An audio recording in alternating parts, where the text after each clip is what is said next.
Wichita, Kansas 67203.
Good morning and welcome to the August 1st, 2018 Sedgwick County Board of County Commission meeting.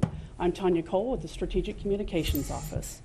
Next week, August 7th, is the primary election for national, state, and county offices.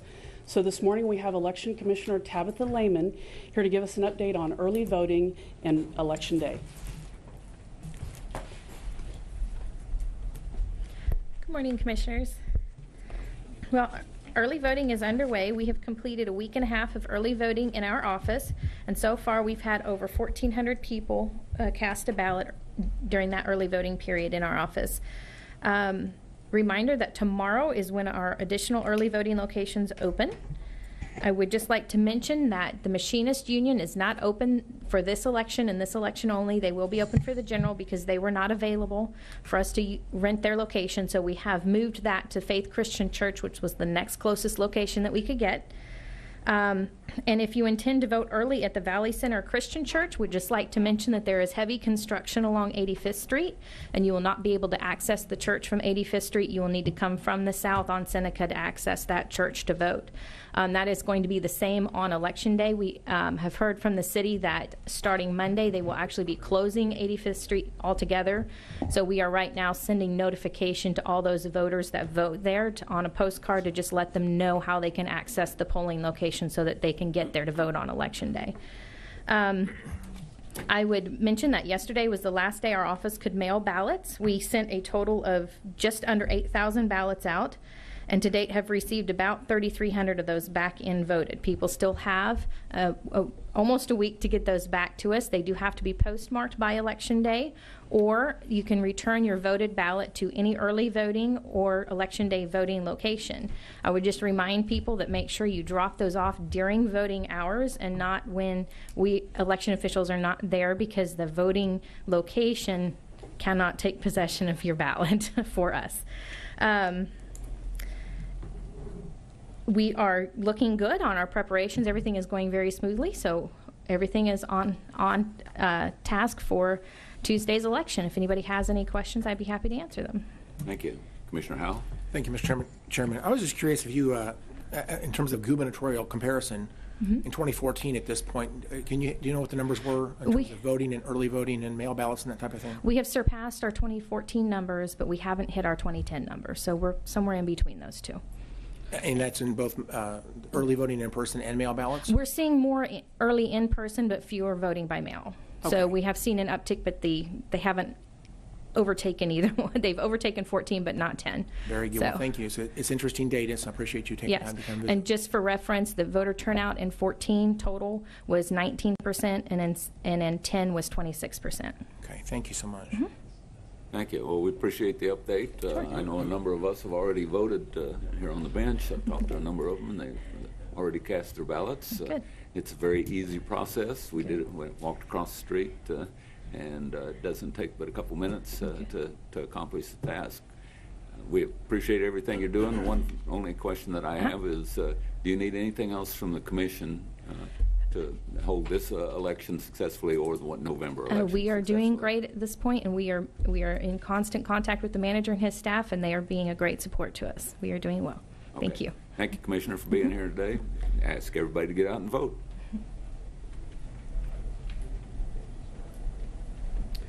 Chairman and Commissioners, you have a busy agenda this morning, but I would like to take this opportunity to give Sedgwick County citizens an update on how their voice can be heard in the 2019 budget process.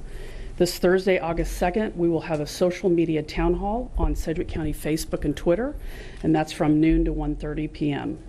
Next Thursday, August 9th, will be the second public hearing for the 2019 budget. The public hearing will be held in the Commission meeting room at 6 p.m., so the county courthouse will be open that evening.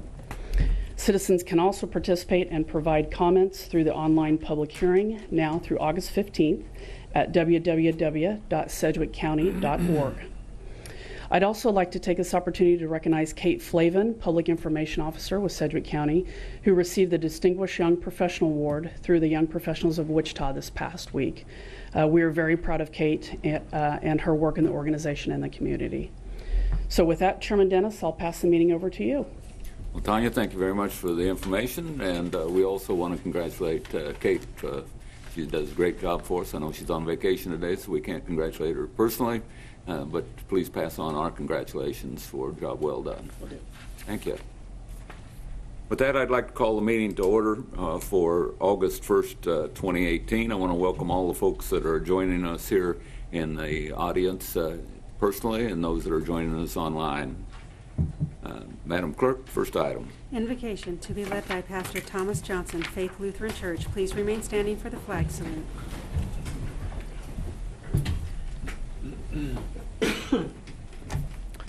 In the name of the Father, and of the Son, and of the Holy Spirit. Amen. O give thanks to the Lord, for he is good, and his mercy endureth forever. Lord God, you have created us and endowed us with all that we have, out of pure gift and mercy. You sustain us from day to day with the gifts of daily bread and the food we eat, the family that surrounds us, the friends we enjoy, and the country where we live. We pray for grace and mercy and wisdom given to this board of commissioners. We ask, O Lord God in heaven, that you would guide and lead them in all of their deliberations this morning. Help them with a spirit of sacrifice for the common welfare, with mercy and justice, with uprightness and kindliness. Lord God, grant that the true purposes of government may prevail according to your good and gracious will, safeguarding peace and prosperity in the city of Wichita and beyond. These petitions we direct to you because in Jesus we know you as our Father and as our Lord. In his name we pray. Amen. I pledge allegiance to the flag of the United States of America and to the republic for which it stands, one nation, under God, indivisible, with liberty and justice for all.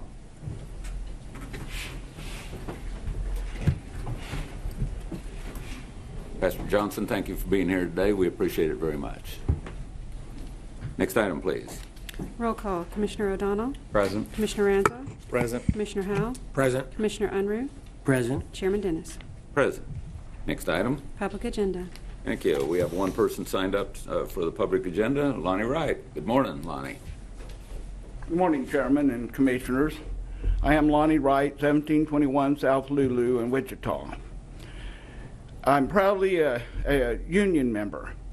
And a couple weeks ago, we were pleased to have visits from you commissioners touring our facility, which we're proud of. And you saw how we train plumbers, pipe fitters, welders, and HVAC in our 5-year program.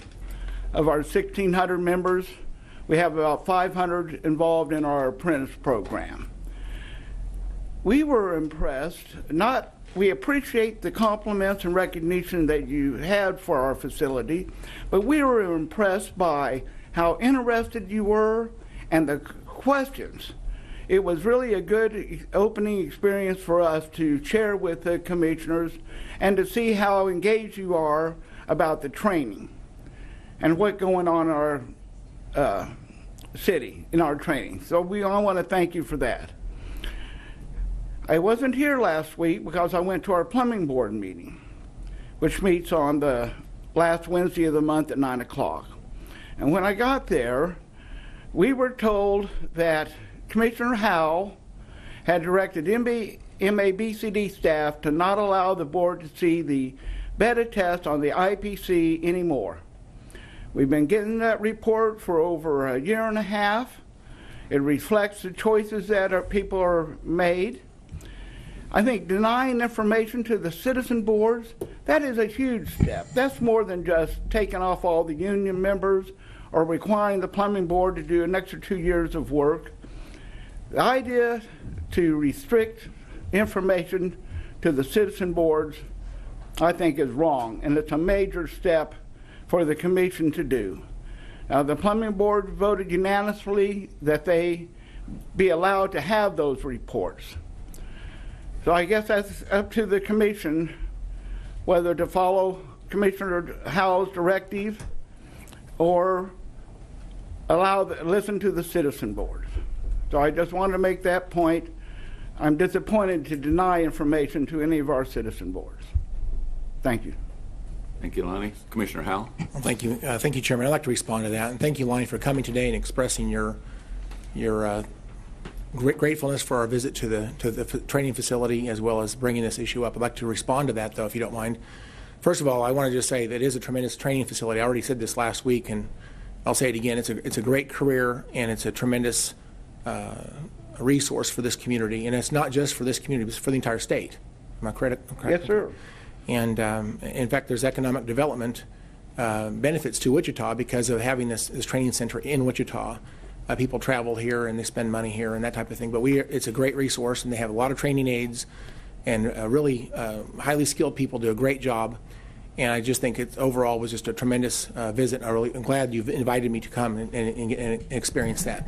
We enjoyed your questions. Thank you. And it helped us see ourselves. So thank you. Let me just say up front that you're my friend, okay? We don't agree on everything, but you are my friend, and I appreciate you very much. With regard to the directive, in my opinion, it's not a directive. It was a comment that I think that this constant conflict between the codes is not useful. The beta test, if you want to call it that, in my opinion, needs to go, my opinion, would be a code cycle. And so I recommended, I think it's, what I would like to see is quit focusing on the making that a major part of the meeting, because it just adds conflict and frustration. To me, it just raises the issue that there's conflict in the community on the dual code system, and I think the conflict is not useful, in my opinion. So again, it wasn't a directive. I'm not dictating policy. It's my preference that we would not do that, because I don't think it has any value to do this on a monthly basis. I would like to see some time. Code cycle is typically 3 years. I'd like to let this. We just adopted the amendments to the IPC a few weeks ago, and if I remember correctly, I think it was a 5-0 vote.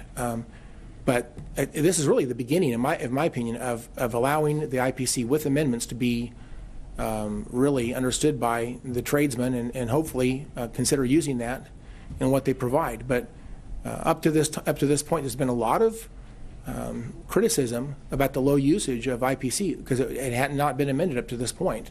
And I think it's going to be more usable and used by more plumbers going forward. But the constant conflict is my concern. I don't see the value in that. And if you guys want to do that, that's fine. I'm not going to prohibit that. I can't anyway. I'm just one commissioner. I don't set policy by myself, but I am allowed to express my opinion. And if you guys want to do that, by all means, go ahead and do that. It's fine. I don't mind you doing it, I guess. I just don't think the conflict is useful, and that's really my point. And so I shared my opinion, and that's all I did. And I think you're the one that's brought the conflict to the board for having to deal with this. You know, it doesn't take a major part of the meeting. However, it does show that very few people want to change or have the dual codes. Now, we had to spend an extra 2 years evaluating the IPC codes because of your requests or directions or ideas. You know, the mechanical board and the building boards, they're finishing their 2018s. We don't even have code books. And now, because we're just now getting the 2015s, MABCD is Roger's section, we skip a code cycle. If you stay up on your code cycles, it's easy to do. You just have to check and see what the changes are. So I think you should let the plumbing board do their work and quit bringing additional work into them, if that's the intentions now. But thank you, and yes, we're friends, and I appreciate that. All right, thank you, Lonnie. Lonnie, I want to thank you for being here, and again, I want to express my appreciation for you setting up the visit for all of us to go over and look at your facility and your education process that you've got. As a former educator myself, I do appreciate what you were doing. And let me say, for speaking for David Dennis, no one else on the board, we appreciate our citizen boards. And if you need information, we'll make sure that you get the information you need to do your job as a citizen board. Thank you. Thank you. I don't have anyone else signed up to speak on the public agenda today. Is there anyone else in the audience, though, that would like to speak that didn't have an opportunity to sign up this morning? Seeing no one, Madam Clerk, next item. Proclamations. Item A, proclamation declaring Veteran Awareness Expo Appreciation Day. Thank you. Commissioners, I have a proclamation I'd like to read. Whereas Wichita will have a Veterans Awareness Expo on the first Saturday of August each year at the Mid-American, All-American, All-Indian Center to honor our veterans. And whereas the third annual Veterans Awareness Expo occurs on August 4th, 2018, and is a free event for veterans and their families to connect with over 50 veteran service organizations. And whereas by recognizing veterans from all armed forces, including the Reserves and National Guard, the Veteran Awareness Expo shows our community's appreciation for their military service to our community. And whereas Vet2Vet Support Command and the Veteran Providers Coalition of Sedgwick County host this event to bring together a wide spectrum of veteran community resources. And whereas a special program is held during the Veteran Awareness Expo, with this year's theme being the commissioning of the USS Wichita. Now, therefore, be it resolved that I, David Dennis, Chairman of the Board of Sedgwick County Commissioners, do hereby proclaim August 14th, 2018 as Veteran Awareness Expo Day, and ask the veterans and residents of Sedgwick County to attend the Veterans Awareness Expo to thank the veterans and their families for their services and sacrifices. Madam Clerk and Board, as a veteran myself of 29 years in the Air Force and as a member of the USS Wichita Commissioning Committee, I move that we approve this proclamation. Second. I have a motion and a second. Any discussion? Seeing none, Madam Clerk, call the roll. Commissioner O'Donnell? Aye. Commissioner Ransaw? Aye. Commissioner Howell? Aye. Commissioner Unruh? Aye. Chairman Dennis? Aye. Thank you. And Patty and Hutch, if you want to approach the podium, we would like to present the proclamation to you. And if you have anything to say, you have an opportunity at this time to speak.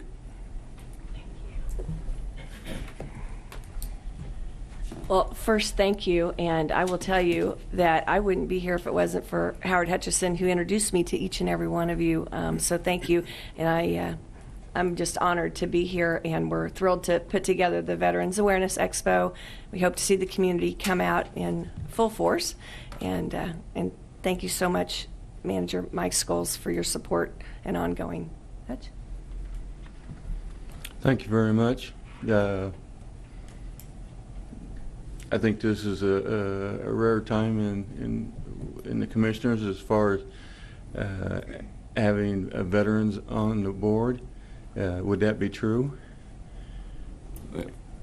We have 3 veterans on the board. 3 veterans. I don't think we've ever had a higher ratio, but if we have, then.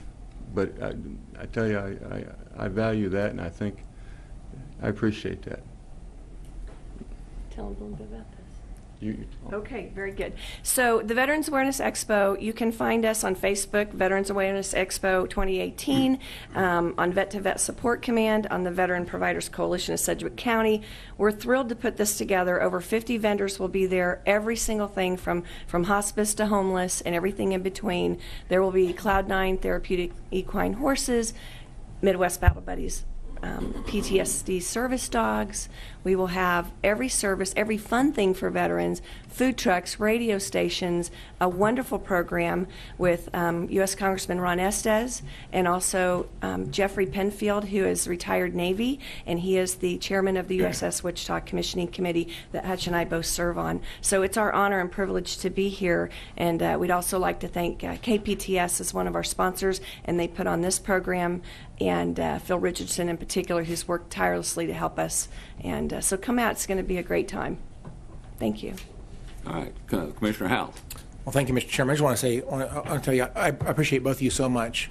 And anybody who's listening, I want to just say that the Veteran Providers Coalition of Sedgwick County that you both run has become, in my opinion, a center point for veterans to find resources and connect them to help in the community. And you are definitely making a difference. And I wanted to say thank you for all you do for our community.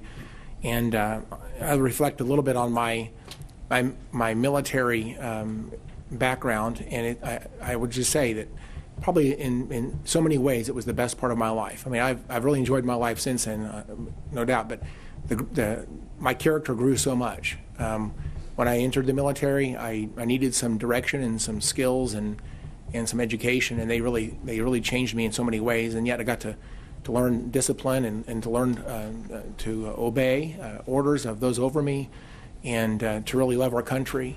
And I just think that I'm a better person for it, and I just love the fact that I got to serve in the military. And I am proud to serve with Richard Ranzaw, who also served in Desert Shield and Desert Storm at the same time I was in the military. And I think he was in 20 years. Is that correct altogether? 20 years. And then Colonel David Ennis. I mean, what an honor to serve with a colonel. He's got command experience, and not to mention also Brigadier General Mike Scholes. Fantastic to have someone in our staff that has a commanding experience, really commanding thousands of people, which I think qualified him to be our county manager. That direct experience of managing a large organization like that. But anyway, you all are tremendous, and you're great friends, but you really do care about these issues, and I just want to say I appreciate you so very much. We really know that you're making a difference, and I'm glad that you're doing this again. It's bigger every year, so I expect it to be bigger again this year. So thank you again. Thank you. Thank you. Patty and Hutch, thank you very much for being here today. We appreciate it. We'll be there on Saturday morning. Actually, we have a USS Wichita meeting before the Expo Saturday morning. And that process is coming along fairly quickly. We're going to be commissioning that ship later this year. So we need to do a lot of fundraising between now and then. Yes, and I will say, too, there'll be a wonderful video clip during the programming at 1 o'clock at the Expo that the community should come out and see their USS Wichita live action on film, and it's a free event, so bring your family and come have a great time. Good, thank you. And I should have mentioned that Hutch served in Minuteman Missiles, where I also served, so I appreciate that very much. Thank you. Thank you. Thank you. Okay, Madam Clerk, next item. Item B, proclamation declaring Sedgwick County Farm Bureau Agricultural Association Month. Thank you. Well, Commissioners, I have a proclamation that reads, whereas in 1918, Sedgwick County farmers and the Sedgwick County Extension Service formed an organization called Sedgwick County Farm Bureau. This organization provides help for farmers by giving them a voice in Topeka as well as Washington, D.C., educational programs for members' families, and marketing information to prosper their farms and ranches. And whereas our members have been called the original environmentalists and have protected our country's soil and waterways by being good stewards of the land and advocating for laws that protect our members. And whereas we have provided safe, affordable food for our nation. And whereas Sedgwick County Farm Bureau has given back to the communities by donating equipment to fire departments and food to the Kansas Food Bank, community food banks and within Sedgwick County, and the Ronald McDonald Houses. And whereas this year we are celebrating our 100th year as an organization, and our membership has grown to over 11,000 members strong.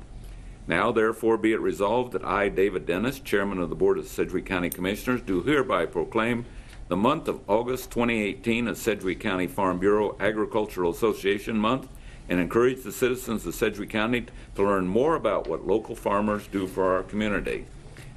Ladies and gentlemen, as a farmer myself, although I don't farm my farm, I rent it out, but I would like to move that we adopt this resolution. Second. I have a motion and a second. Discussion? Seeing none, Madam Clerk, call the roll. Commissioner O'Donnell? Aye. Commissioner Ranzau? Aye. Commissioner Howell? Aye. Commissioner Unruh? Aye. Chairman Dennis? Aye. And I'd like to welcome Mac Tejan, President of the Sedgwick County Farm Bureau, and Todd Kissinger, the Secretary-Treasurer. Max, welcome. Jaden, I'm sorry.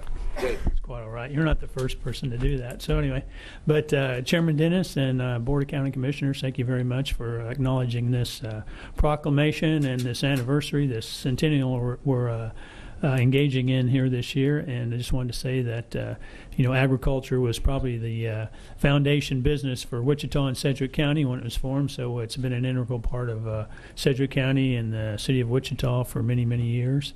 And on behalf of our 11,000 plus members here in the county, I just want to extend our appreciation for your acknowledging this.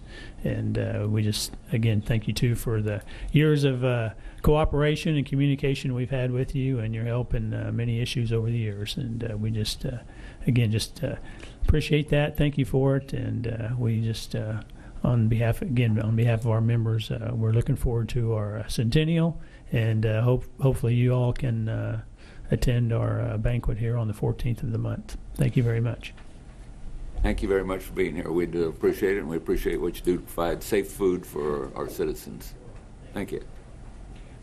Commissioner O'Donnell. Yeah.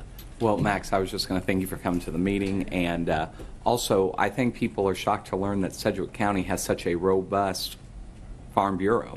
When I was up in Topeka, and they would have the different farm bureaus from across the state come and meet with us, everyone would say for a city of the size of Wichita, people wouldn't assume Sedgwick County would be so strong. So that's because of the leadership of you and your predecessors. It's something that we all should be proud of. And I think Commissioner Dennis and I, we have a lot of farms and a lot of farmland in our district, but that benefits the entire county. So thank you. Okay, thanks again. Madam Clerk, next item. New business. Item C, public hearing and consideration of a resolution regarding proposed special assessments for internal improvement projects at Redmond Estates. Good morning, Commissioners. Joe Norton with Gilmore and Bell, the county's bond counsel. For your consideration this morning is a public hearing relating to the levy of special assessments for a road improvement district previously created by the Commission in the Redmond Estates area. In May of 2016, a petition was filed with the clerk signed by the owners of 71% of property in this area requesting that the Commission create a district on authorized improvements to the roads in that district. And they would pay for that with 100% special assessments. Commission adopted that resolution in 2016. On July 18th of this month, the Board of Public Works brought to you the statement of final costs. You approved those and set today's date and time for a public hearing in which the property owners could address the Commission if they so desire. Notice of this public hearing was published and mailed to each one of the property owners. Redmond Estates is located in the southwestern portion of the county, south of 31st and between that and MacArthur, 119th and 135th Street West. On the screen before you is a depiction of the plat map of the property, and the dark roads indicate what was constructed. This map shows the property owners that signed the petition. Those in white signed, those in the shaded color did not. Final cost statement presented and approved at your July 18th meeting shows final cost of about $441,625. The original estimate was $679,000. When divided by the 32 properties equally, that comes to an assessment of approximately $13,800.76. Pursuant to today's public hearing, if you adopt this resolution, we will notify the property owners on August 8th of that assessment, and they have 30 days in which to pay in that assessment. If not, then the county will issue its general obligation bonds and spread those over a period of time with interest on that debt. Jim Weber is here from Public Works, and he and I will address any questions you may have now or at the conclusion of the public hearing. If there are no questions now, we would recommend that the chairman open the public hearing. Thank you, Mr. Norton. Do we have any questions for Mr. Norton? Seeing none, thank you very much.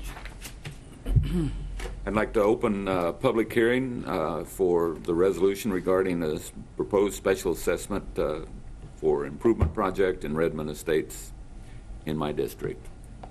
Does anyone wish to speak on this issue? Anyone in the audience wish to speak on this issue?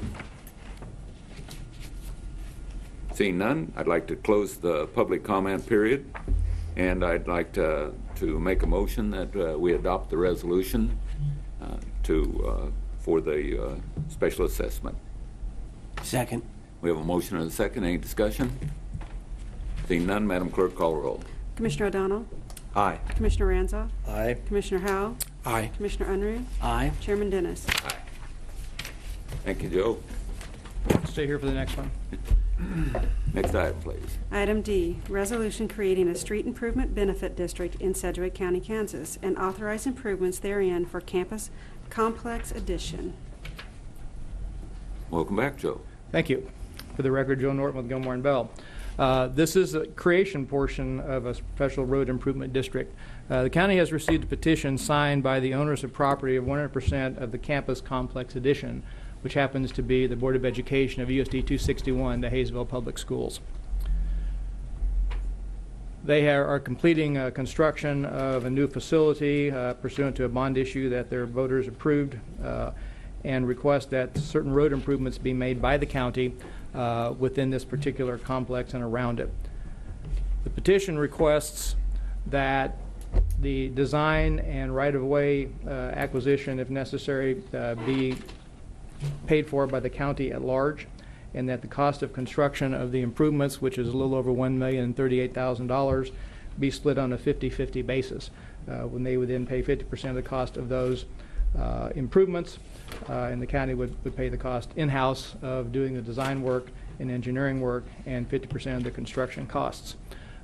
Your charter ordinance permits the county to do this sharing of costs if there is approval of a resolution by the county commission on a 4/5 vote. Jim Weber is here with Public Works and can describe the improvement project if you desire. Thank you. Do we have any questions for Mr. Norton? Seeing none, Commissioner O'Donnell. Yeah, thank you, Mr. Chair. If Jim, if you'd like to come up, and I'm more than happy to talk about the impetus of this, but Jim can kind of talk about the safety concerns that we had at the beginning, where initially we thought that a light was going to be justified at the intersection of 55th and Meridian because of the high number of accidents. So, Jim, if you'd like to talk about the study. Right. So there was a concern from the community down there, and it's a school community, so it's parental concerns. It's a high school. Kids are driving. The feeling was that there was a problem with the intersection itself at 55th and Meridian, and just to make sure everybody's on the same page, Meridian is a 4-lane north and south through 55th Street. It widens out to 5 lanes right at the intersection. 55th Street is a 2-lane rural section road. So Mark Borsch is our traffic engineer, and based on these concerns, he went out and did a traffic study of the intersection. What he found was that in a 2.5-year period, there were 5 accidents at the intersection itself, and the study continues to do an analysis of the intersection and concluded that it really doesn't warrant signalization. But he did observe some 17 accidents off of the intersection that were related to school traffic, and so that wasn't in itself studied, but that indicated that the problem down there that people are perceiving really has to do with people getting in and out of the school. So we had looked at the situation down there, and we had recommended adding a 3rd center turn lane on 55th Street to the east of the intersection, and right turn decel lanes into the school site and out of the school site. Meridian has more lanes, but it still would benefit from some right turn decel lanes getting out of the site. And so we had put together the estimate that you're looking at.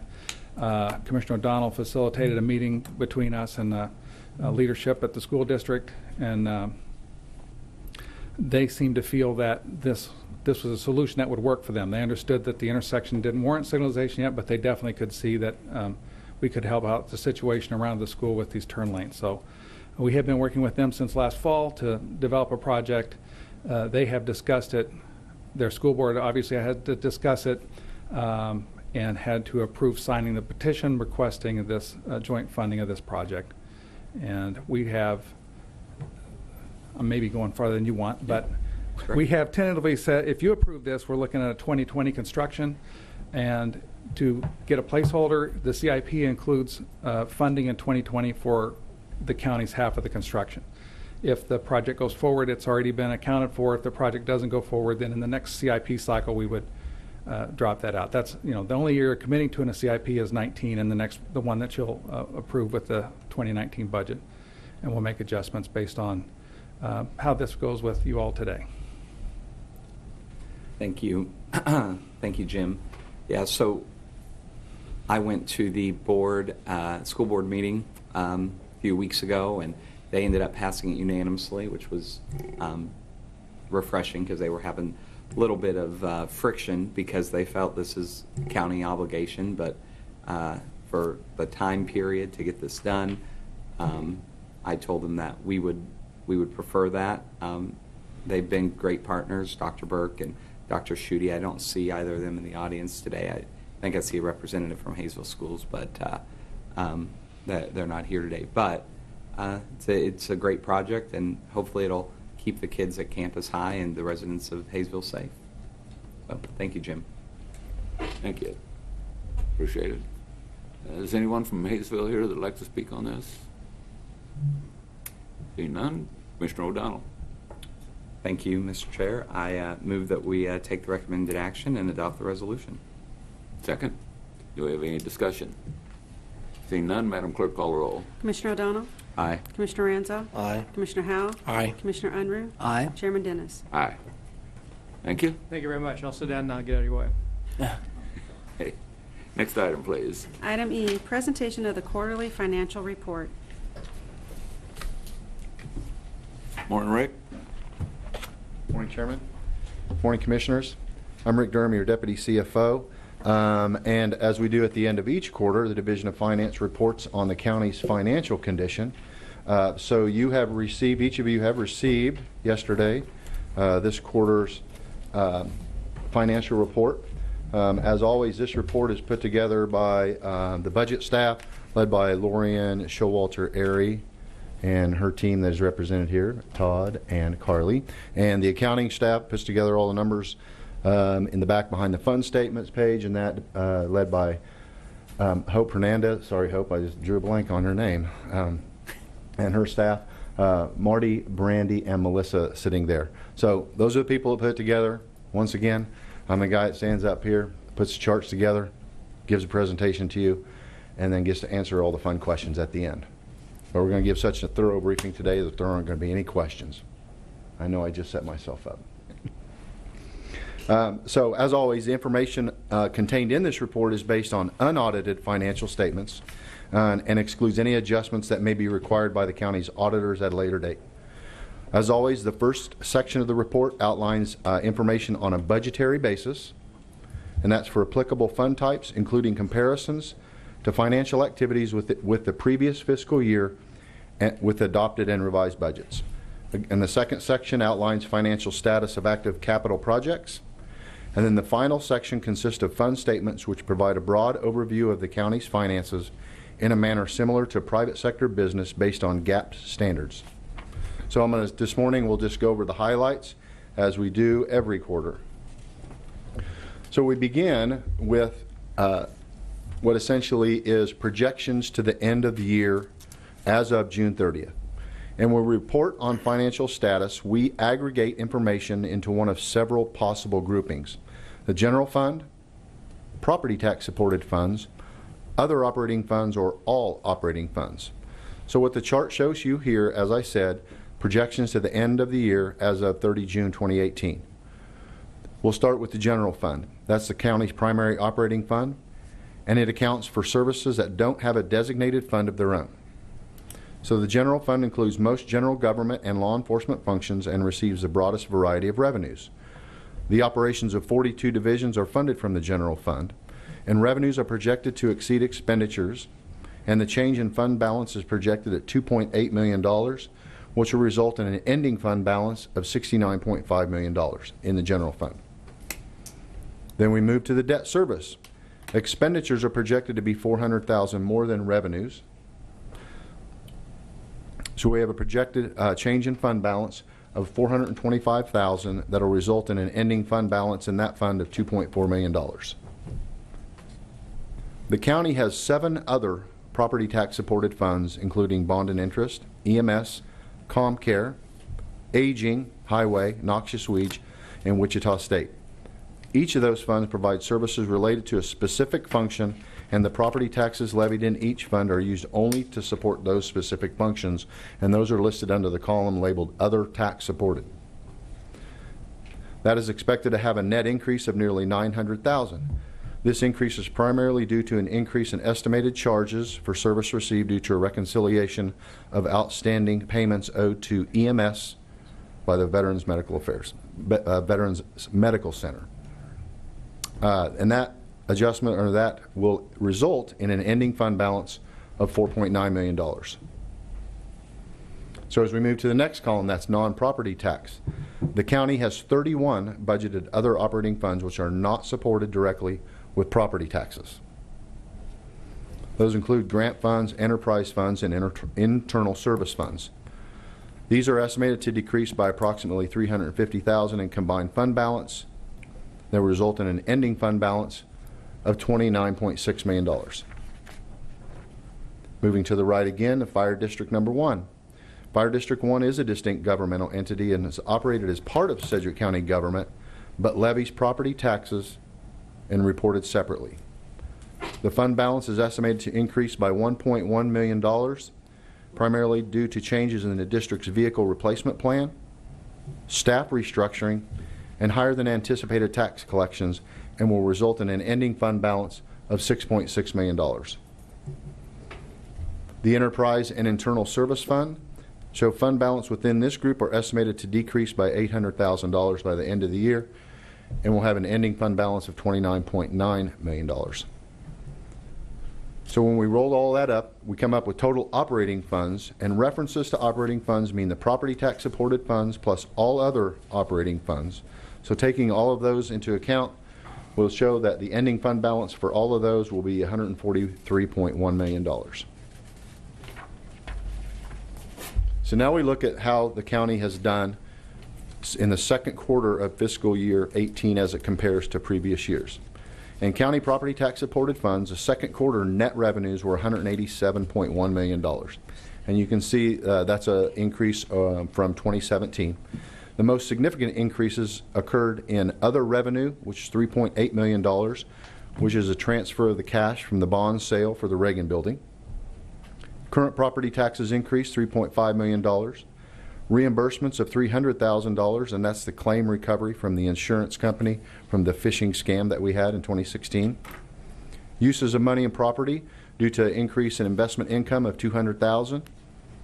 And again, so this is the county property tax supported funds, and that you can see that's at 187.1. So the end of second quarter expenditures totaled $124.5 million. Increases were recorded in contractuals of $9.7 million, personnel $1.8 million, while decreases are recorded in transfers out of $7.3 million and commodities of $600,000. The increase in contractual is largely due to the economic development incentives and an interlocal agreement with the City of Wichita and Spirit related to Project Eclipse. Also, there's an increased use of shopping carts as we commit dollars for the entire year.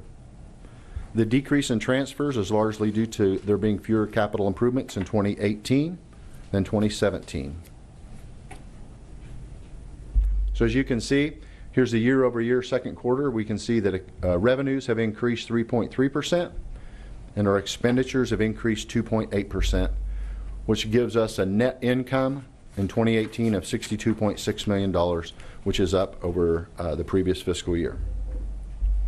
So as we dive in a little bit now into those county property tax supported funds, shown here are key revenues. And I'd just like to draw your attention to some of the ones that have larger percentage changes, if I may. The first one is licenses and permits. You'll see that 24.7% decrease. That's due from not receiving revenue from the City of Wichita for MABCD because we're the managing partner now. So that explains that difference. And the next one is the next line, insurance fees, the 24.1% increase. This increase in revenues is due to the accounts receivable that's been posted for the EMS revenue. Next one I'd like to draw attention to is officer fees. Down further, you'll see there's an increase of 21.5% in officer fees. This is obviously due to the way the change in business, so that we don't collect the mortgage registration fees, or that's less. We haven't stopped receiving that yet. That'll be in 2019. But that that increase then offsets the loss of the mortgage registration fees, and that's not listed on here, mortgage registration fees, but the numbers right now through 2018, the revenues are about $650,000, as compared to in 2017 it was $1.38 million. So that's the reduction in net revenue. So all revenues, including transfers, are increased, like I said on the previous slide, of 3.3%. So here we look at personnel expenditures, again in the county property tax supported funds. And personnel is the largest single category of expense that we incur here at the county. So as you can see, again, focusing on some of the larger percentage changes, pension contributions are up 10.8%. Obviously that's as a result of changes in the capers. And then overtime is up 11.7%. The biggest chunk of that is in EMS, and there are also increases in sheriff and corrections in overtime. And then all other personnel expenditures shows a reduction of 7.6%. And some of the things that make up other personnel expenditures, I know we just lump those in there, but things like vacation sellers' wages, FICA, work comp premiums, unemployment taxes, and the like, just the standard expenses that we have in personnel expenditures. So here are some key non-personnel expenditures. So again, drawing attention to maybe some of the larger ones, particularly software and hardware maintenance. You see there's a 15.5% increase in software hardware maintenance. That is due to election costs for the new voting equipment that was purchased last year, and these are maintenance agreements that were for that. So that's the increase you see in software hardware maintenance. And again, all non-personnel expenditures were 2.9% increase.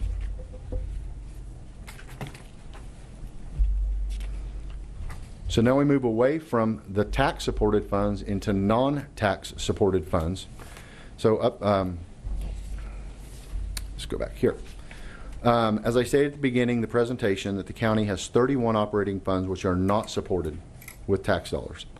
So as you can see, the revenues have increased just over $1 million from 2017 to 2018. This is a year-over-year, this is the second quarter net expenditures, and again, you see that, again, just a slight increase there. Each of the expenditures and revenues both increased 3.3% in the non-tax revenue funds. And I can drive in and show some of the specifics here. So here's the top 10 revenues that you see. So obviously your eyes probably draw to the 583% increase in KDADs. Well, what that is a result of the way we post revenue. And if you'll notice, 2 lines down from that, there's a significant decrease in the DCF revenue of 62%. And that is just a virtue of we're still receiving the revenue. We're posting it now in the KDADs as opposed to DCF. So it's just an internal change, the way we account for things in our system.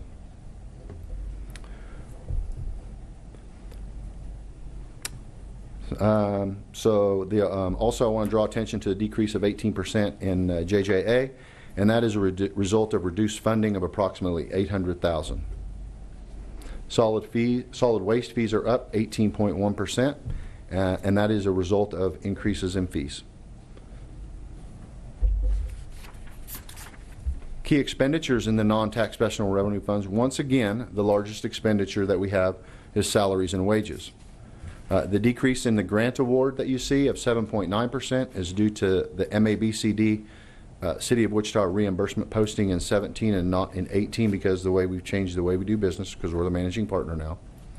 The increase in the software and hardware maintenance that you see of 12.8%, that's annual maintenance costs for emergency communications. Now, that's not an increase in the expenditure, but the timing of when we posted the expenditure in the accounting system. So overall, you see all expenditures, including transfers, again with a 3.3% increase. So up to now, the figures that you've been shown were on a budgetary basis. So now we're going to shift gears and we're going to show you figures on a GAAP basis. And at some time, if you want to know the difference between GAAP and budgetary basis, we'll have the accounting director come up here and we'll have her explain that. Okay, I'm just kidding, Hope. So what this chart shows is on a GAAP basis, and what that really means is it's the way we, when we account for expenditures and revenues. So what this shows is the total fund balance on a GAAP basis of it's $115 million. Now, what I want to show is that compared to the previous five fiscal years, it's roughly the same, but it's slightly above. And the uptick in the second quarter of 2017 shown is the revenue from MABCD, which obviously has, it carried forward. So you can see that's the uptick. This chart shows essentially the same data shown differently, and what this shows is the percentage of budgeted expenditures. Now, reminder, the county has a fund balance policy that states that unrestricted general fund balance be at least 20% of budgeted expenditures, and currently that balance is at 55%. So really nothing extraordinary here. So moving now to the investment portfolio of the county. So I know that Lindsay this week emailed you the quarterly investment report, and from that report the county's investment income in the last quarter totaled $778,000. The total portfolio at the end of the second quarter was $263 million, which is an increase of $34.8 million from the first quarter. So the county's yield, signified here by the blue line, is still significantly below the benchmark, which is the one-year Treasury bill. That's as a result of actions taken by the Fed to raise interest rates. When we invest the county dollars, we invest those in investment things that are maybe 24 or 36 months. So we've invested at a much lower rate than the T-bill is or the Treasury is right now. Now Brandy just showed me a news article that says it doesn't look like the Fed is going to raise the rate today. However, we anticipate at least one more interest rate bump this year. So what Brandy is doing, and Brandy Bailey manages our investment portfolio, she's going to do an analysis of those things that we have locked up for 24 and 36 months to see if we can turn those over early, pay a fee, but reinvest at a higher rate and see what the payoff period of that is. And then if we elect to do something like that, we'll obviously bring that to you so you can see what that is. And that should close that gap that we're seeing there between the county's yield and the benchmark. Here we list some significant capital projects that are going on in the county. And again, for a complete list of those, they're in your quarterly report. The first being the Murdoch Tag Office remodel. This renovation includes demolishing portions of the interior to make room for new offices and training spaces, as well as updating and maintaining the exterior, the roof, HVAC equipment, new TPO membrane. Please don't ask me what TPO membrane is. I was going to see if Jim Weber was still here. Maybe he could talk about that. But the new HVAC equipment has been installed. Ceiling grids and tiles are in place. Interior painting is underway. New windows, flooring, and casework will be arriving and installed in the following weeks, and it's should be complete by September 24th. The next item, new Northeast Post 15 EMS post. This includes constructing a single slab on-grade pre-engineered metal building with brick veneer. Includes drive-through bay for 2 ambulances, bay storage, and a generator. It will also include an office for a 4-person crew, kitchen and pantry, separate restroom and shower facilities for men's and women, locker room area, and a day room. The earthwork is 80% complete. Concrete foundations, underground plumbing, underground electrical footings, floor slabs are complete, and the general contract is now working on the access drives. The metal building is scheduled for delivery and will begin being erected in mid-August. Current completion date is on schedule for 3/31/19. But I have a note here that they're working towards 1/20/19. The next is a bridge. The construction of B472 started in late April and is expected to be completed by August of 2018. The next B479 is a pair with B478, and it's Pawnee between 127th Street East and 143rd Street East. Right-of-way issues were recently resolved, and the bridges are scheduled to be bid in September, with construction starting around the 1st of November and completion in summer of 19. And of course, our favorite, the last one, is the I-235 interchange. The final of 3 payments for the interchange projects was made to KDOT in May of 18. And at this point, they listed all the movements that have been completed, and it's all the traffic flow. And if you want me to read through that, I can. All I know is it's very confusing for an East Sider to go out there and see all that.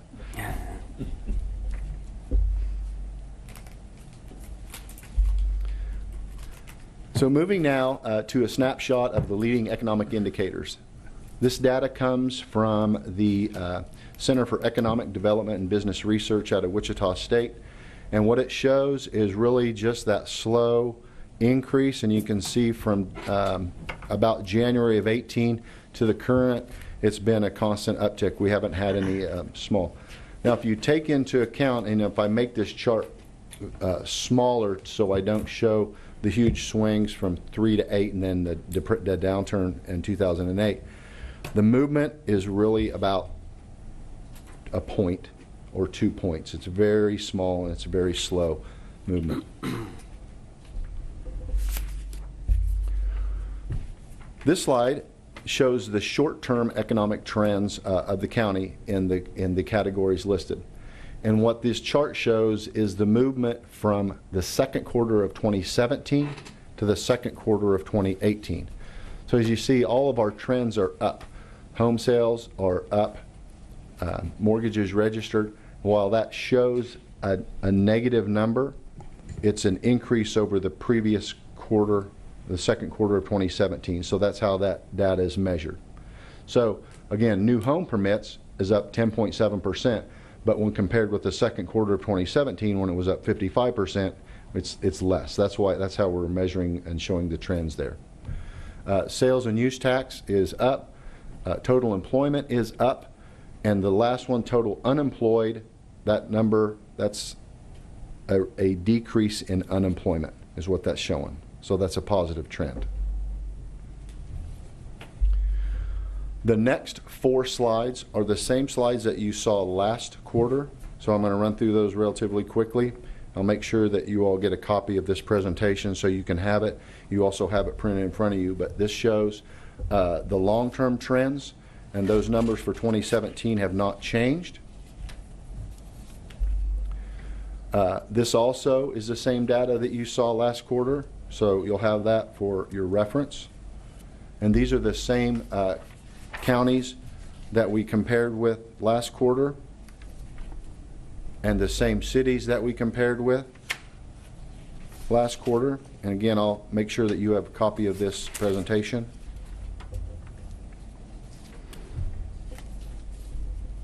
So now I'm going to move into a section that is not in the quarterly report, but something different we want to do. and show you as we move forward through the different quarters. And it's a focus on our purchasing section. So you hear me a lot of times talk about why expenditures are up over a particular year, and we always talk about the use of shopping carts. So I want to show you what that means graphically. It shows, so this is data from 2014 through year-to-date 2018 and the number of shopping carts. And what that means is that shoppers out in the departments will put a request in, and it gets approved by their approver in their department, and that flows to our purchasing department, where they actually make purchases on things that you may not see coming to bid board. You know, your typical interaction with purchasing is when they bring items to you at bid board and for your approval, and those things that have been through that process. Well, this is the shopping cart process, so this shows how busy our buyers are on a daily basis making smaller purchases. What this data shows is the average number of days it takes for a bid or a proposal to go through the system as it pertains, or as it's guided by Charter 68. So you see the average number of days for an informal bid is obviously much less than a formal bid and a proposal that comes to through bid board as governed by Charter 68, and then to you for approval when Joe stands up here and asks for your approval on bid board items. And you can see that in 2018 there's an increase in both formal bids and formal proposals. That's as a result of Charter 68 change that requires evaluation committees. So the bids and the proposals are being evaluated by committees put together, so they're really asking some of the tough questions. This slide shows the average number of vendor responses we're getting for those formal bids and formal proposals, and it shows that in 2016 and 17 we got about 9 responses for proposals and bids. This year it's down a little bit to 7.3, but again, we're only halfway through the year, so there's potential for that to tick up. This slide shows how we do business with our minority and our disadvantaged business entities in the area. So the first portion of that data shows that those are the percentages of bids and proposals that we receive from DBEs. While the second part of that shows that is the percentage of dollars that are awarded to those DBE businesses.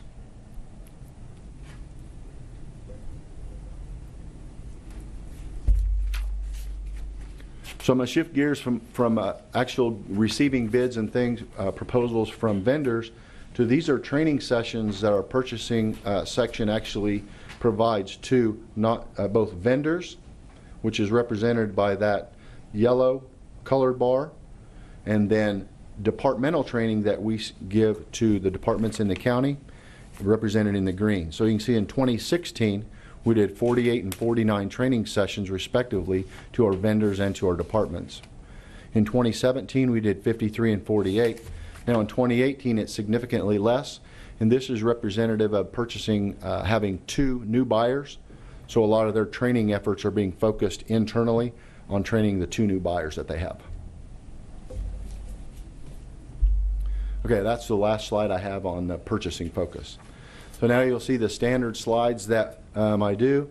So we have potential threats that we see, obviously from the federal government. Excuse me. Oh, yes. Commissioner Rand. Yes, sir. Yeah, I have a question back on slide 29.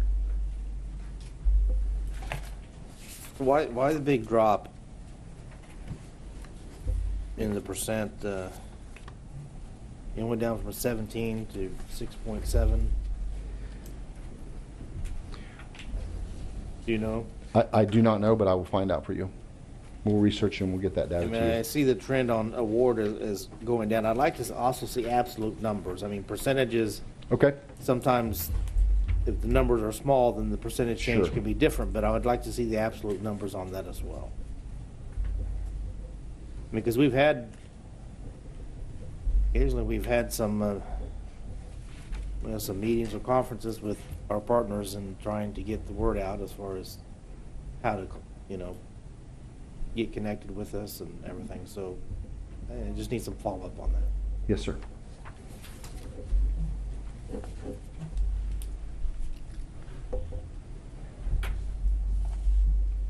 So here are the things that we see as potential threats, getting back to this, is obviously decisions from the federal government.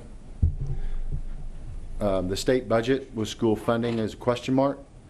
And in the local economy, obviously the city of Wichita budget impact that it could have on the Sedgwick County budget with economic development funding as we move forward. The key points to remember. We're currently in sound financial condition as the report shows.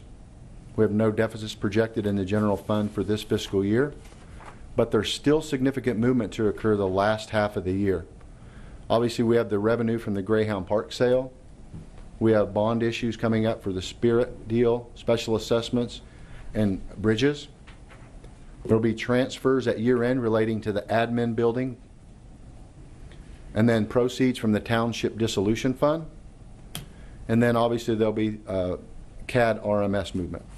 So there's a lot of things happening the last half of this fiscal year. So in conclusion, through the second quarter, our performance is consistent with our expectations. Again, there's significant movement and a lot of things to do in the last half of this fiscal year, and we have no deficits projected in 2018. Any questions? Thank you, Rick. Do we have any questions? Commissioner Howell. Thank you, Mr. Chairman. By the way, excellent job, great report, and I'm very happy that I think overall it's very positive to the county. It makes us look like we're doing pretty well, I think, overall. And so I'm very pleased with the report. And thank you to your staff for the good work of putting this together. I had a question on the one thing you said. I don't know if I understood exactly what you said, so let me go back to that page if I can find it. On the this way, sorry. It's on the on slide 20. A couple of questions on that new home permit line. First of all, the historical data, the first column there shows a 55.5% in that column. Is that correct? Yeah, that would be an increase from the second quarter of 16 to 17. So that that's a real number, 55% change. Yes. Yeah. Wow, that is incredible. Okay, and then you explained the down arrow, but can you please explain that again? I want to hear your explanation one more time. So what we're measuring is quarter to quarter. Okay. So we're measuring the increase that was realized in the second quarter of 17, which was 55% increase, okay, to the increase that was realized in the second quarter of 2018, which was 10%. I got it. So okay. The decrease is less. But really 10% is a pretty good number still. Yes, sir. Okay, just want to make sure. Okay. A couple of other, appreciate that explanation. I have just a couple other quick questions, if you don't mind. I'm hearing from some of the other cities about their budgets, and they're making some comments about lost revenue due to people moving away from landlines to cell phones, and I guess the taxes are different. Is there any, do we know about, has that been reported on our side? Is there any impact on Sedgwick County revenues based on a cultural change of cell phones? I'm getting a head nod from the CFO. Sure. Thank you. Hi, Commissioner Lindsay Peruso, CFO. So you'll see that in the 911 tax fund, the revenues have gone down over time. The state has taken some actions to try and mitigate that so that they've created one standard fee regardless of which type of phone you're on. But if you have, for example, a prepaid phone, you wouldn't pay that. And so I know that there's continued discussion about potentially increasing that fee overall to help offset that overall decrease. So do cities remit monies to Sedgwick County to operate the 911? Does that money flow from? The state collects that money and then disperses it to all of us. And so that cities would receive some of that, counties receive some of that money. I guess my question is, since we operate the 911 system for the county, right, and the cities receive some revenue, does that revenue still flow to the county in some way? Yes, our 911 tax fund is almost exclusively funded with that revenue stream. If it's okay with my colleagues, I would like to get a little bit of history on that revenue to find out how that's changed over this recent history, if that's acceptable. Okay, I'd like to ask for some data regarding how that's changed over the last few years, and maybe if you have the data at your fingertips, it might be nice to see it, maybe a little while back, and you pick a date and say, here's what it used to look like, and here's what kind of where we're at right now. I'd kind of like to know that. I'll And be maybe happy- that needs to be on a legislative platform if that's something we want to address. I don't know. And Commissioner, Okay. I can point you to page 30 of your quarterly financial report as well, All right. and it has some of the details on that history and what that fee has looked like and current status, but we'll get you look back a few more years than that. And it's on the, what's it called on this? Oh, it's page 30 of your actual hard copy report. It's the emergency communication. Yes, that emergency communications 911. And then if you go under revenues and transfers in, it has all other taxes as that line. That's where we receive that revenue from that. Okay, thank you for that explanation. Sure. I think I had like maybe one other question here. The EcoDevo funding for the City of Wichita budget proposal, it says that it's, I don't know if the proposal has a change there, or do we know what the city's doing with regards to their EcoDevo commitment? Okay. In fact, that's on the report. I was just curious if we had data there. Just things that we think we should keep an eye on. Very good. And I think that's all my questions. Thank you, Chairman. Thank you. Any other questions from the commission? One of the things that you identified at the end of the briefing was the sale of the Greyhound Park, and we got about $1.75 million there.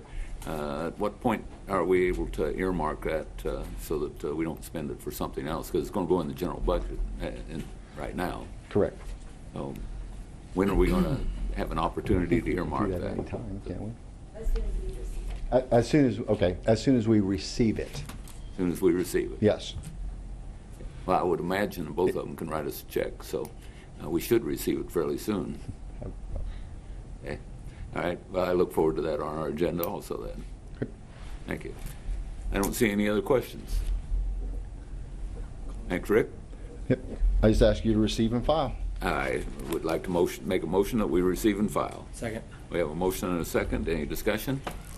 Seeing none, Madam Clerk, call the roll. Commissioner O'Donnell? Aye. Commissioner Ranza? Aye. Commissioner Howell? Aye. Commissioner Unruh? Aye. Chairman Dennis? Aye. Thank you, Thank Commissioners. Thank you. Next item, please. Item F, resolution amending policy 4.2001 of the Sedgwick County Personnel Policies and Procedures Manual. Mr. Yost. Mr. Chairman, I've been looking at this policy, and obviously it's a very important one. I'm going to ask that the Commission pass over at this time, take a vote on passing it over, and come back to it at some date, whatever the Chairman wants or whenever the Commission wants.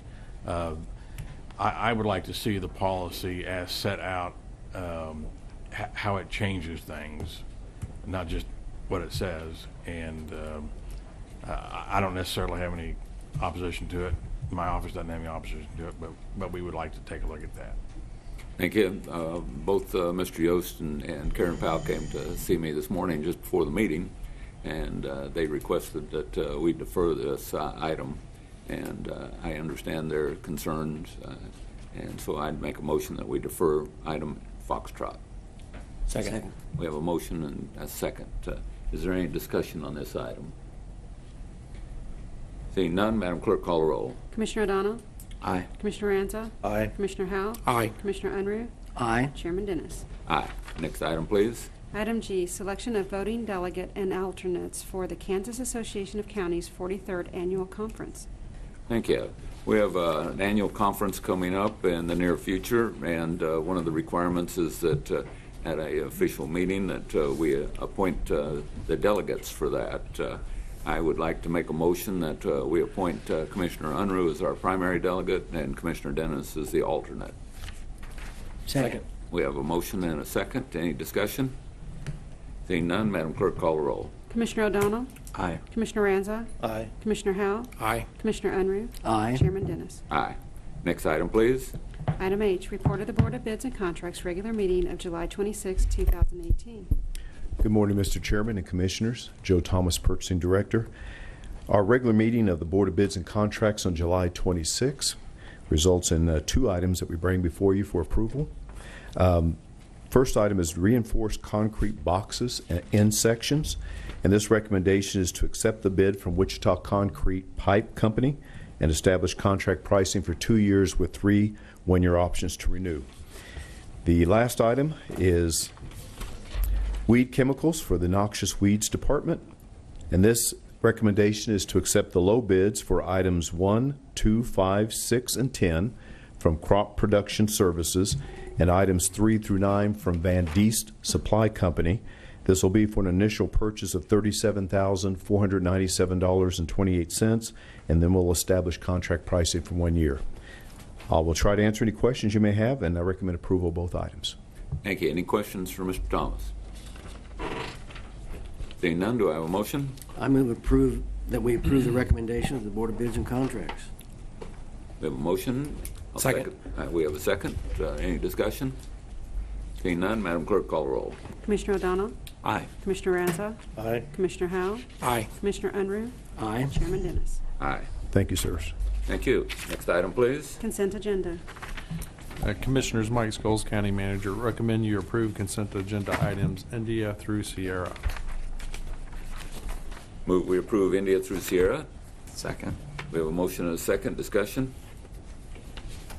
Seeing none, Madam Clerk, call the roll. Commissioner O'Donnell? Aye. Commissioner Ranza? Aye. Commissioner Howell? Aye. Commissioner Unruh? Aye. Chairman Dennis? Aye. Next item, please. Legislative issues. Mr. Yost, do we have anything this morning? Not today, but we will be having a staff meeting on that, I believe August 14th here in this room. Very good. Well, between now and August 14th, if any commissioners or anyone else has anything they'd like to have us start considering, why, please make sure that you get that to Mr. Yost. Next item, please. Other. Does anyone have anything that they'd like to say during other today? I just have one thing. Seeing none, I'd like to, I'm sorry, Commissioner Howell. Thank you, Mr. Chairman. I just wanted to clarify one thing that was said earlier. I did some verification as I was here to find out if this is true, but I'm not the expert, so please don't take my word for it, but I understand that voters can drop off their mail ballots at poll sites across the county. Even if they're dropping it off in a poll site that's different than the one they're assigned to, they can drop it off at any poll site during the election day as long as the election offices, the poll site is open. Of course, they're open from, I think, 6 a.m. to 7 p.m. So if people have mail ballots and they want to drop them off, they can go to any poll site to do that. That's what I've been told, and so I wanted to just clarify that and make sure people know their options. Thank you, sir. Thank you. Anything else under other? Seeing none, I'd like to recess the Board of County Commissioner meeting for August 1st and call to order the Board of our Fire District Number 1 for August 1st, 2018. Madam Clerk, call the roll. Commissioner O'Donnell? Present. Commissioner Ranza? Present. Commissioner Howell? Present. Commissioner Unruh? Present. Chairman Dennis? Present. Next item, please. Public agenda. Does anyone in the audience wish to speak on a public agenda for Fire District Number 1? Seeing none, Madam Clerk, next item. New business. Item A, adoption of a resolution expressing the property tax policy of the Sedgwick County Board of County Commissioners as the governing body of Fire District Number 1 with respect to financing the annual budget for 2019. Good morning, Commissioners. Lorianne Showalter, Area Budget Director. Before you is a funding resolution for the 2019 Sedgwick County Fire District 1 budget. State budget law states that a resolution is necessary when a levy of property taxes to fund the 2019 budget exceeds the levy of property taxes to fund the 2018 budget, as adjusted to reflect changes in the Consumer Price Index for all urban consumers for calendar year 2017, with the Consumer Price Index, or CPI, generally considered to be a measure of inflation. The statute also calls for a variety of adjustments to be included in the calculation, including new improvements to real property, increased personal property valuation, property located within added jurisdictional territory, or property which has changed in use. Per state law, if the Commission, as governing board of Fire District 1, intends to adopt a budget with a property tax levy that is greater than the computed limit, a funding resolution must be adopted prior to the budget adoption, which is scheduled for August 15th. Assessed value in the district is estimated to increase 5% for the 2019 budget year, while CPI adjustment allows for growth of only 2.1%. The levy included in the 2019 recommended budget is $17,220,037 based on an estimated tax rate of 18.371 mils. Under state law, the limit without passing a resolution would be $16,994,713, which is a difference of $225,324, which is an estimated mill levy rate of 18.131 mills. Should the budget actually be adopted with a property tax levy that is greater than the computed limit, statute directs that notice of such vote be published in the official county newspaper. I'm happy to address any questions you have. Otherwise, I recommend you adopt the resolution and authorize publication if the budget is adopted with the levy in excess of the computed limit. Thank you, Lorian. Do I have any questions from any of the commissioners? I see no questions. Thank you. Do I have a motion? Mr. Chairman, I move that we adopt the resolution and authorize publication. Thank you. And I would like to second that. Discussion? Commissioner Howell. Thank you, Mr. Chairman. I just wanted to ask, is this a requirement because of the Truth in Taxation law that was passed in 2014? Yes. Okay, so that's still on the books, and we still have to do that for anything other that's not on the tax, I'm sorry, that's not under the tax lid that was passed in 2015. So that's because so this is not under the tax lid. Correct, because it's a special district. Okay. All right. Well, I was very involved in that law when we passed it, so I'm glad to see that this is being exercised this way. Thank you. Thank you, Mr. Chairman. Thank you. Any other questions? Commissioner Ranzo. Yeah. Well, what's our alternative to passing this today? Well, you could defer it. It just has to be passed before the budget is adopted if you want to do a higher levy than the computed rate, or if you didn't pass it, you could lower the rate. We could lower. Yes. Yeah, I think the whole idea behind the law is that if like this appraisal value went up 5% versus CPI, which was what, 2 basically? Yes. 2.1. That some of that increase should be returned to the taxpayers unless we vote to do otherwise. We had some financial issues in the past with the fire district, but we've made some changes. Financial outlook has improved significantly. We're no longer in the risk of being solvent, and we're adding in back 6 firefighter positions that had been frozen. We're going to build a fire station, and even with all that, even at the lower rate, we're still doing well. So I'm not going to be supportive of this motion today. I don't believe it's necessary to tax people at the higher rate. I think that all the information I've been given by staff indicates we can do all these things at the lower rate and still be way far in the black. So that's where I'm at today. Thank you. Commissioner O'Donnell. Thank you. I guess my question would probably, I don't know, for you or for Lindsay or even the manager, but piggybacking on that question, do we need this additional revenue? And if so, what do we need it for? I would say in the short term for 2019, there wouldn't be any negative effects if you lowered it. We have a large fund balance right now. Under state law, we can only carry forward 5% of budget expenditures, and the fire district has been really good at bringing down their expenses, so we're getting close to that maximum limit, so we would like to spend down some of that fund balance. Okay. If you do pass this resolution, you don't have to do you can still lower the levy. Okay. Commissioners, I would agree with Lorian's assessment. In the short term, there's no issue. If this becomes something that we do over the long term, then potentially that's when it could create issues. We did do this with a mill levy rate that was flat with what the commission intended to recommend last year, and so I would say that would be the policy decision for commissioners to make at this point, is whether to keep that mill levy rate flat and constant as we do on the county side, or if you want to do this one a little more year by year in terms of evaluating what that mill levy rate should be.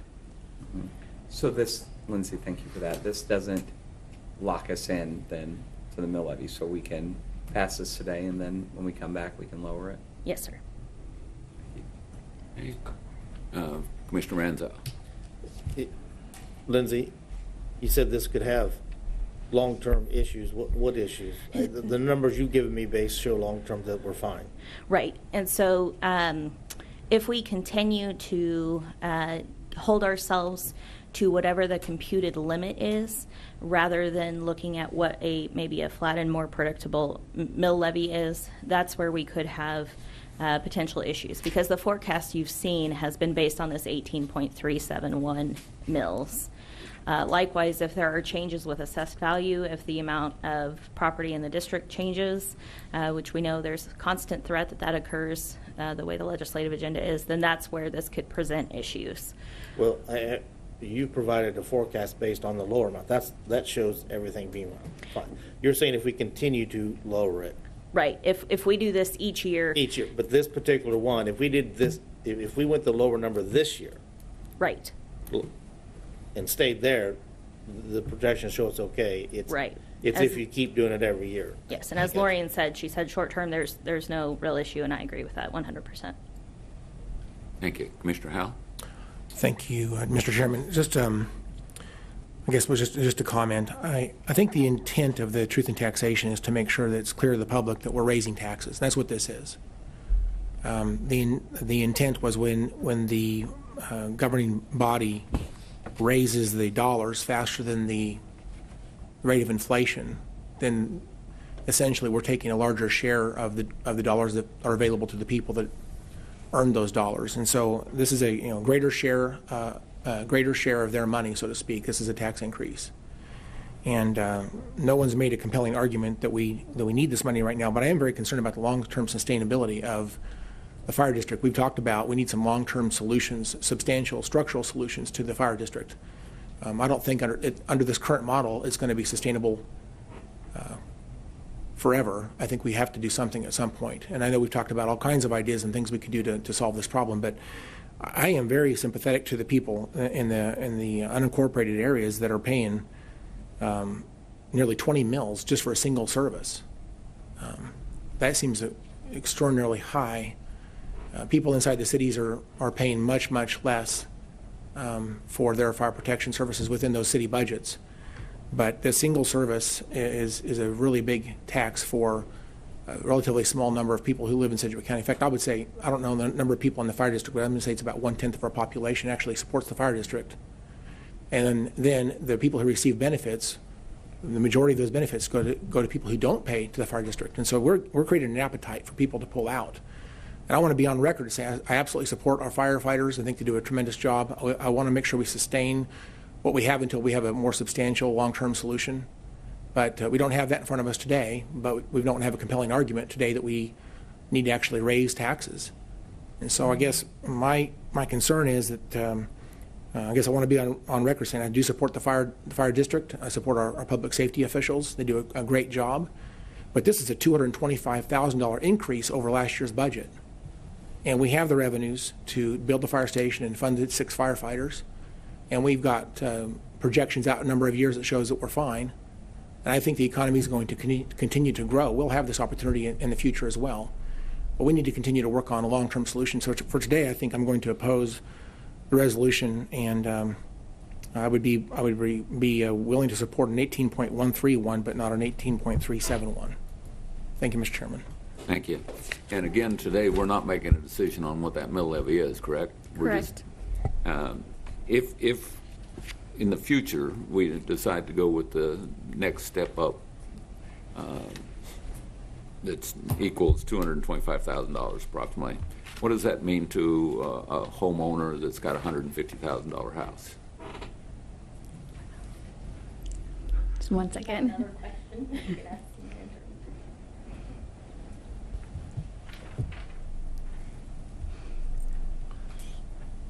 While she's doing that, Commissioners, I want to just emphasize, just to kind of piggyback on what Commissioner Howell said, is it is a concern. I mean, we're having the workshop on 4 September to discuss Fire District 1 and the potential options that we would have to ensure a future solvency of the fire district.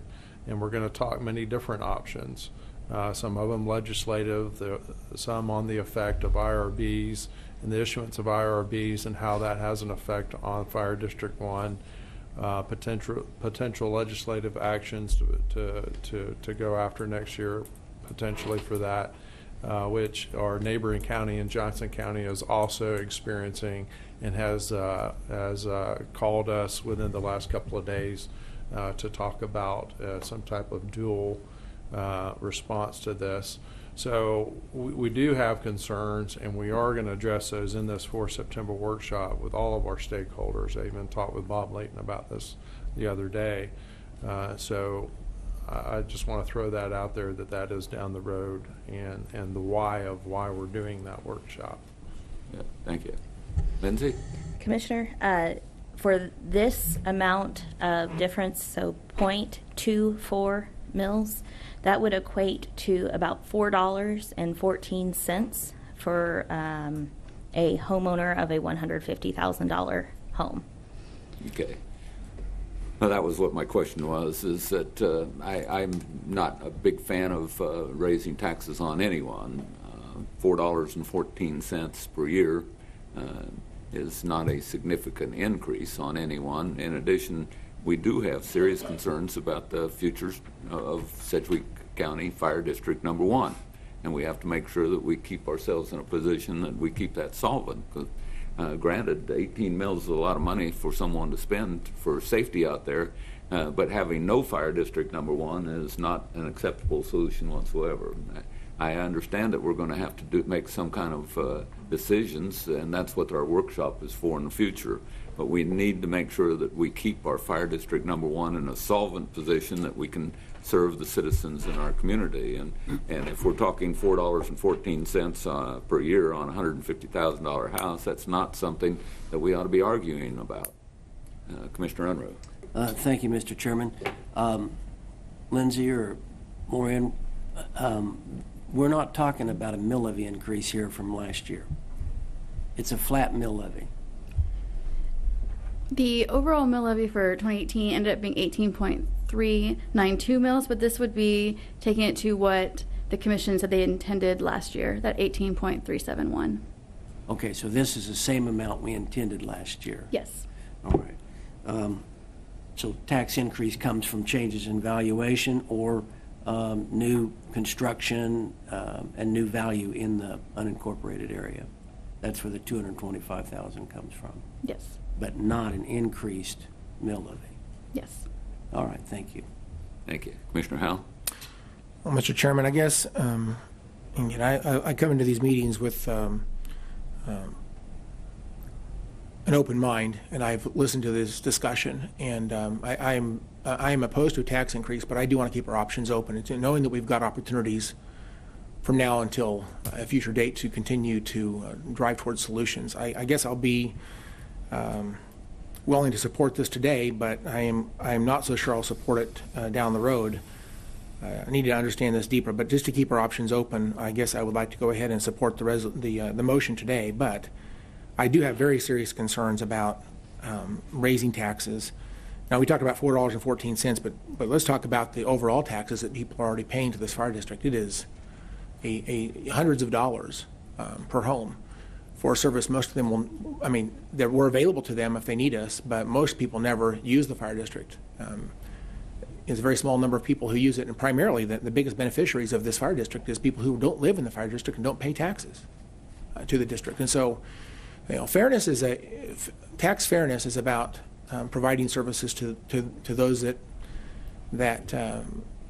pay for it and then ultimately use it. But in this case, there's an awful lot of people paying an awful lot of money that never receive a benefit, and a lot of other people receiving lots of benefits and don't pay anything. So this is really very, very unfair structurally. We need to address this with a comprehensive structural solution, and I think it's urgent. I think we've talked about this a long time. We need to find a solution long term, and I would urge us to step up the conversations. But I guess today, based on some of the comments, I will support it for now. It gives us all the options going forward.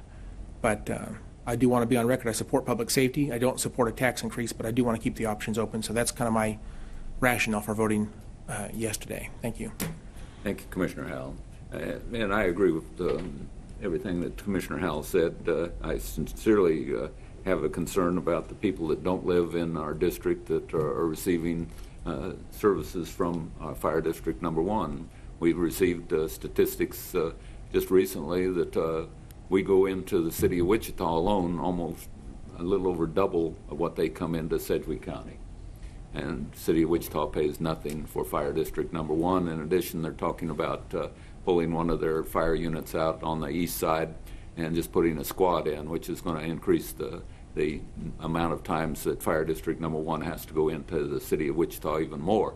It looks to me like, because we're going to lose, they're going to not be providing a fire engine over there. So we're going to have to make a lot of hard decisions on what happens with Fire District Number 1. But right now, what we're voting on doesn't increase any of the tax on anyone.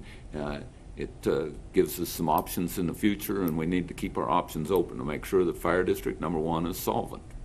With that, I will be supporting the motion. Any further comments? Seeing none, Madam Clerk, call the roll. Commissioner O'Donnell? Aye. Commissioner Ranzo? No. Commissioner Howe? Aye. Commissioner Unruh? Aye. Chairman Dennis? Aye. Thank you, Lorian. Is there anything else that needs to come before Fire District Number 1? Seeing nothing, I'd like to adjourn the board meeting for Fire District Number 1 and reconvene the Sedgwick County Board of County Commissioners meeting.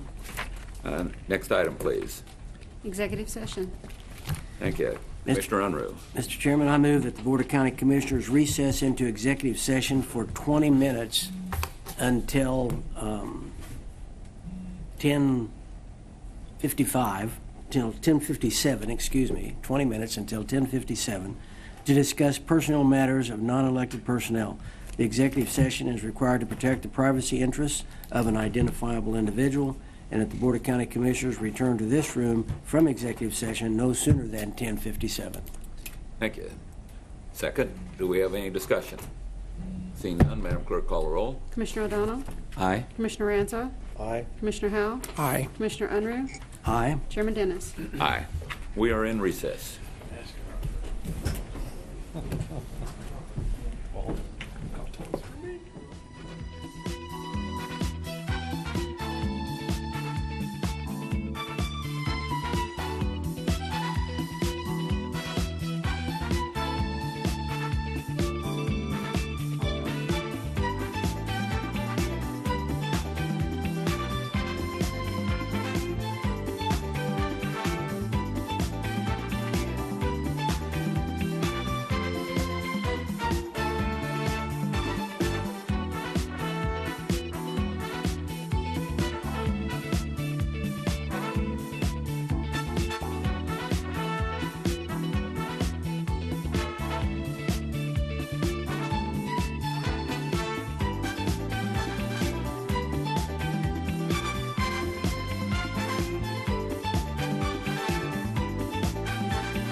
Between the thin red line, the thin blue line, and the thin white line lies the thin gold line. This narrowest of lines represents those who are rarely seen, but always heard and appreciated. The calm voice in the dark, the heroes behind the scenes, the golden glue that holds it all together. 911 dispatchers. Sedgwick County 911, what is your emergency? The 911 dispatcher is essential. When I'm en route to a call, they're continuously giving us updates, so I know what's going on before I get to the call. And then when I arrive at the call, sometimes I'm the only person, so they're my eyes and ears when I can't be. One thing that drew me in the most is I love helping people, and then I started and realized that I love how much we help people, and the excitement every day is different.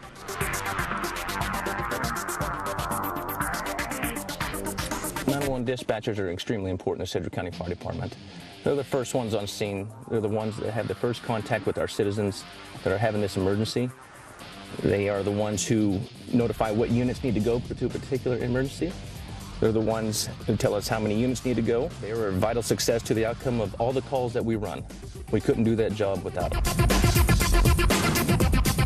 I really wanted to be that person after you go through something really traumatic and you have to call 911 and then you finally get that calm voice and you're like, okay, it's gonna be okay. Hectic, but very rewarding, because you never know what's going to happen on that next phone call, whether you're going to be saving a life. My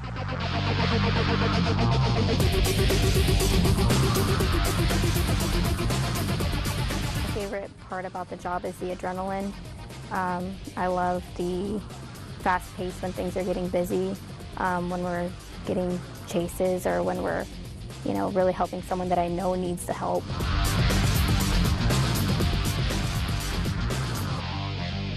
If you're interested in being the first responder, email workfor911@sedgwick.gov or call 660-4977 for more information.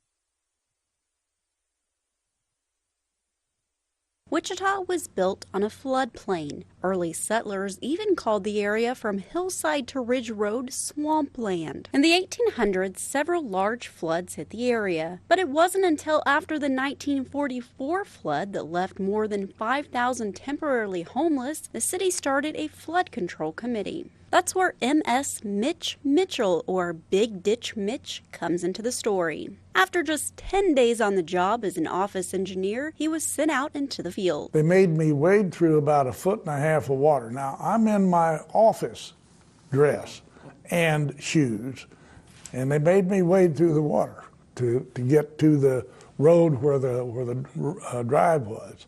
And what started out as a 6-week commitment to the project led to a lifelong career with the City-County Flood Control Office. A lot of planning went into how many of those local flooding systems can be incorporated in that particular project, and the floodway was the only way to do it. But convincing everyone it was a good idea was another story. There was a tremendous amount of objection to the acquisition of right-of-way. For that, we don't have any flooding up here, and you're ruining my field, and you're cutting off the highway, and all of those things, that they did not recognize the importance of that diversion. The design for the Wichita Valley Center floodway was modeled after one Mitchell saw in California. They were very helpful. They sent us their manuals for construction of the lining, for the maintenance of the lining, how these things should be under drain systems. So they gave us the design work for what you see on the paved canal now. The main project was the diversion of the Little Arkansas River, some water from the Chisholm Creek system, and some water from the Arkansas River through what became known as the Big Ditch. There were people who said, you can't do that. You can't put that Little River water in the Big River. Well, we did. And that Big Ditch has been his legacy.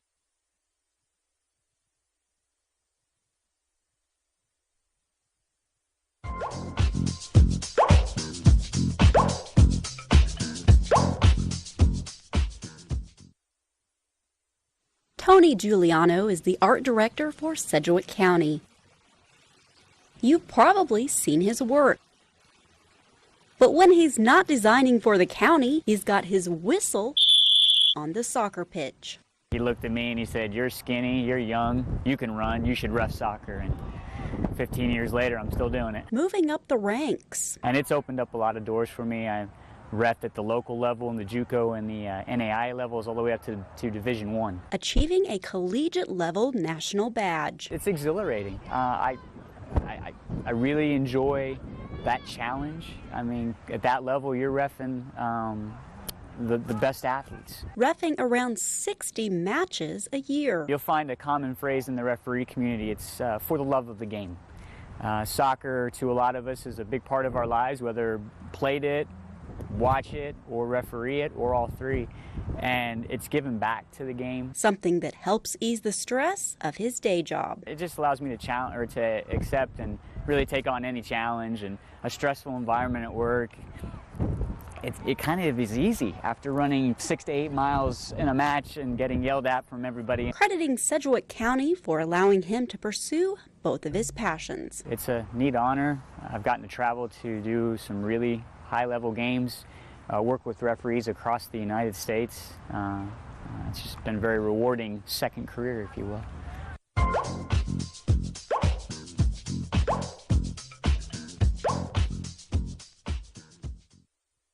If you've ever needed a snack while visiting the Sedgwick County Courthouse, you've probably seen Wes Brummer. He and his wife Debbie run the Snack Zone.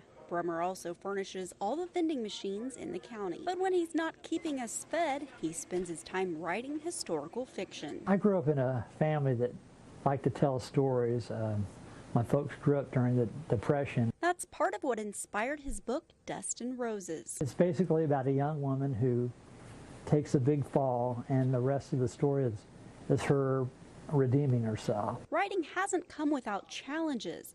Brummer was born with severe low vision. Describing color, that was probably one of my weaknesses in the story. I didn't put enough color description. But that's never stopped him. He sold about 150 copies of Dust and Roses, which can be found in the Snack Zone or on Amazon. And he's working on his second book. My character is a German prisoner of war that finds himself in Camp Concordia. He hopes to have it complete by summer of 2018.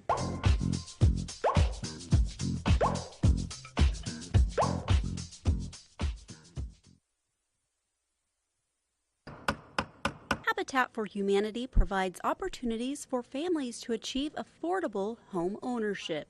The volunteers, we don't have the hands to reach out to recruit the families. We don't have the hands to go and meet with these families and help them along their journey. One of those volunteers is Sedgwick County employee Greg Gann. Next thing you know, I'm on 3 committees, and here it is 10 plus years later, and it's just a great fit for me. Gann serves on the Home Buyers Committee, reviewing applicants and doing on-site home visits. He is always enthusiastic and excited to introduce families, to tell their story, and to talk about not only the challenges that they face, but how they overcame those challenges. You realize just how difficult it is for families to find clean, safe, affordable housing in good neighborhoods where they can raise their family without much care. These houses are filled with love. It doesn't matter if you don't know which end of a hammer to use.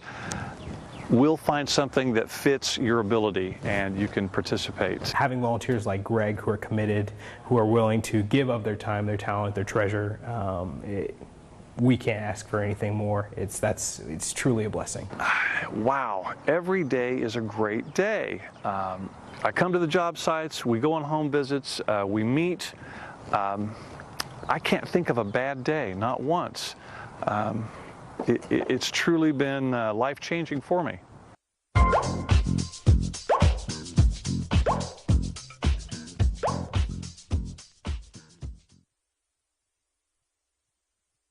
If you're hurt, you want help to come fast.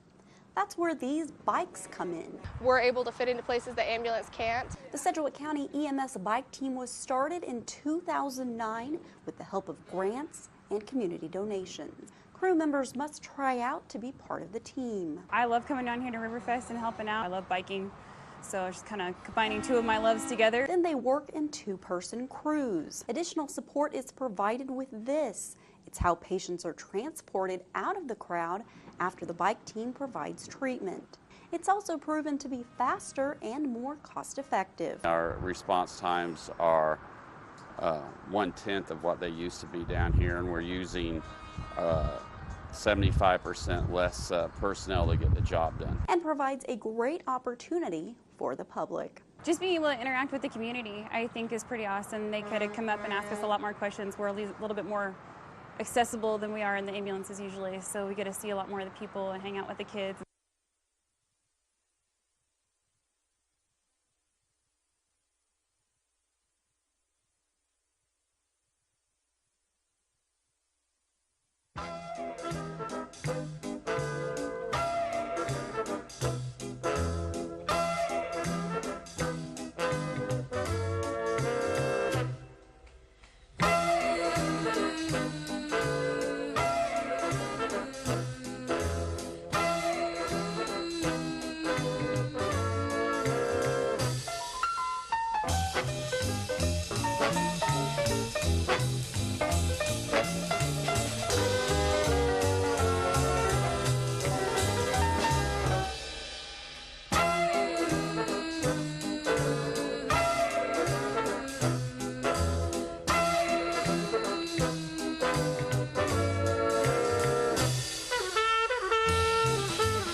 like to reconvene Sedgwick County Board of County Commissioners meeting for August 1st, 2018, and state that during executive session that no binding action was taken. Does anything else need to come before the board today? Seeing nothing, we're adjourned. Thank you.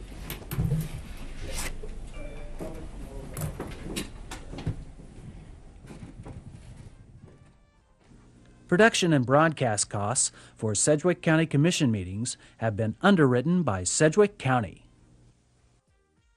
KPTS welcomes comments from the public on its broadcast of the County Commission hearings.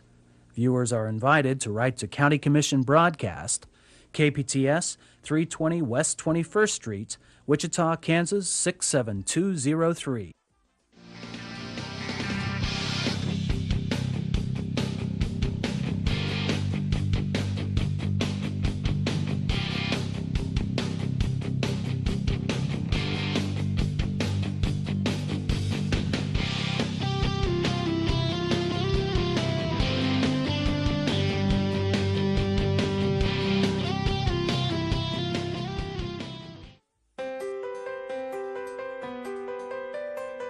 You're watching KPTS, Hutchinson, Wichita, public television for South Central Kansas.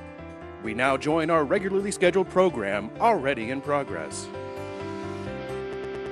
A long time, you see large numbers of unaccompanied minor children where the parents have sent the children. I think a lot of times that's dictated by the smuggling organizations that are coaching the parents on the best strategy. But listen, families don't travel together if they want to abandon their children at the border. I think you got to recognize, too, that we have these parents in a very difficult position. They're locked up in immigration detention. They don't know when they're going to see their children again. They don't have any information, and they're powerless to do anything. I do think that, some of these parents felt like the only possible way to get their children back was to get themselves out of custody, and the only way they could effectively do that, or do that at all, was to agree to be deported. But I really do think it's misleading to suggest that these parents were just escorting their children up to the U.S. border. And I'm not sure Matt, who was speaking there, I'm not sure that's exactly what he was suggesting.